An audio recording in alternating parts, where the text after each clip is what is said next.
Allora, sì, noi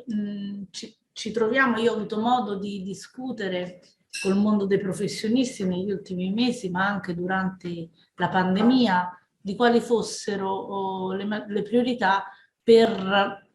quello che è il vero e proprio asset strategico dei prossimi anni. Noi con Azione Italia Viva, con la lista guidata da Carlo Calenda, abbiamo sempre lavorato molto col mondo delle professioni, abbiamo accompagnato in questi 3 anni la trasformazione che questo mestiere ha avuto, in particolare durante il Covid, dopo il Covid. È evidente che essendo i professionisti, sia quelli iscritti a degli ordini, sia i non ordinisti, il tessuto del paese, molte delle problematiche trasversali a tutto il mondo produttivo, la crisi energetica, le complessità del post-Covid, lo smart working che deve andare verso una strutturazione più evoluta, si applicano a questa categoria in modo più forte. Io vado per punti, penso che la prima cosa su cui si deve lavorare è sicuramente fare degli interventi strutturali che valorizzino questa professione dopo la pandemia, e quindi nelle modalità in cui si è voluta reinventare. Moltissimi non hanno neanche riaperto studi professionali, parlo dei piccoli e medi, perché poi noi col termine professionisti mettiamo insieme cose molto diverse, i grandi studi professionali da 500 tra partner e dipendenti e le piccole dimensioni familiari. Siccome la seconda cosa rappresenta l'85% del tessuto che abbiamo, io mi concentrerei sui secondi e sui loro bisogni. Allora, prima cosa, lavoro agile, cercare di valorizzare, semplificare e potenziare, finanziandolo e aiutandolo, per esempio con l'accesso al credito facilitato, per esempio con una scelta banale. Noi con Luigi Marattin, che ha scritto la nostra parte di fisco, abbiamo evidenziato dei meccanismi per i quali, quando uno è creditore dello Stato oppure cambia la propria situazione reddituale, deve avere in tempo reale, no, i soldi, perché non si capisce come mai quando siamo debitori dello Stato i soldi glieli dobbiamo dare subito, quando viceversa abbiamo un credito dobbiamo aspettare 7-8 anni. Siccome i meccanismi ci sono, si pensi alla lotteria dello scontrini, le lotterie degli scontrini o altre soluzioni che alla fine non erano così vitali per il paese, noi riteniamo che invece sui professionisti poter ricevere immediatamente, in modo liquido, tutti i crediti che si hanno e che si maturano è una esigenza di dignità minima ma immediata. Altra cosa, la semplificazione. Io ho detto, sono intervenuta nell'Assemblea Nazionale di Confprofessioni dicendo che io immagino, così come con Carlo Calenda avevamo impostato Industria 4.0, un momento di professionisti 4.0, cioè così come in quel momento della crisi economica dove di 10 anni fa, dove la piccola e media impresa, la manifattura erano lo scheletro del paese su cui intervenire per aiutare la transazione, io penso che oggi la priorità siano i professionisti e le professioni.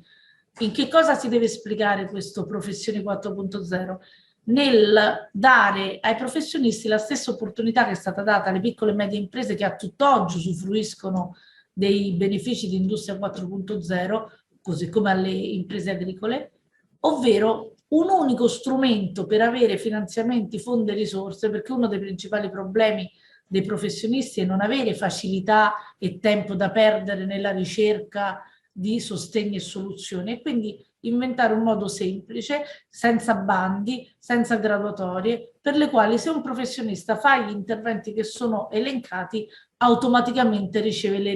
risorse relative. Altra cosa, piano energetico straordinario. Molto spesso la vita professionale, i costi della vita professionale di un libero professionista si mischiano con i costi della vita privata. Bisogna trovare dei meccanismi per abbattere le bollette delle famiglie e delle piccole e medie imprese e delle attività professionali. Noi abbiamo fatto un piano molto strutturato su questo, che si può vedere sul sito del nostro programma, dove spieghiamo sia nell'immediato con rigassificatori, termovalorizzatori,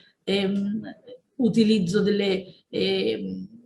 energie alternative, fotovoltaico, eolico, sia nel periodo più lungo che con interventi più strutturali, per esempio con il nucleare, come fare un piano energetico robusto per il paese che non ci renda dipendenti dalle fluttuazioni internazionali e che ci svincoli anche dalla differenza che c'è nel tessuto del paese. L'ultima cosa, a mio avviso, è studiare e capire come le professioni sono cambiate in questi anni. Moltissimi professionisti si sono organizzati in modo diverso. Oggi si aggregano professionalità diverse per erogare servizi integrati, si coniuga l'attività con il pubblico e l'attività con il privato. Moltissimi professionisti non si possono permettere di lavorare con il pubblico, non solo perché il meccanismo dei ribassi rende impossibile essere competitivi, ma anche perché le procedure, i tempi di accesso prima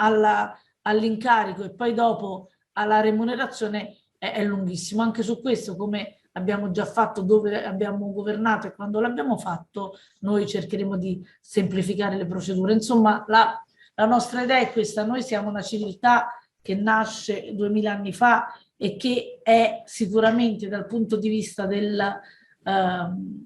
capitale intellettuale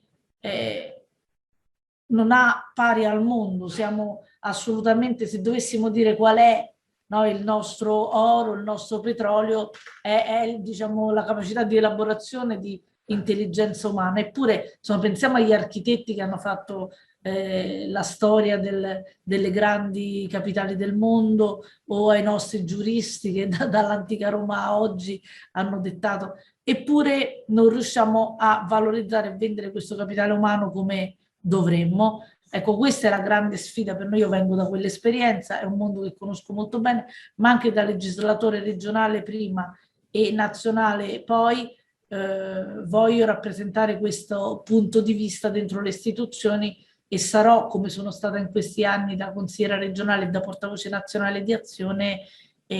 l'orecchio di ascolto di queste istanze. Ancora ci terrei a precisare che in particolare nel Veneto le professioni liberali hanno una storia antichissima e quindi dovrebbero essere al pari di altre professioni che magari sono più note come un elemento distintivo e che connota l'attività produttiva, no? Di un'area che è considerata ricca di intelligenze, ricca di attività, ma di cui non sempre si conosce la storia, che parliamo di una delle aree d'Italia dove dall'esercizio della professione medica, notarile o avvocatizia, no, nel Cinquecento a Venezia, al Trevigiano, al lavoro di Belluno, il tessuto intellettuale si è sempre distinto anche nella storia dell'Italia per la qualità di quello che elabora. Quindi una delle cose che io mi riprometto di fare, non solo per il legame del territorio dove sarò eletta, ma proprio come mandato che mi do, è anche quello di utilizzare anche questo valore aggiunto di una parte dell'Italia dove stiamo correndo e stiamo cercando di dare rappresentanza affinché sia conosciuto nel mondo una specificità che a volte è meno evidente rispetto a altre peculiarità.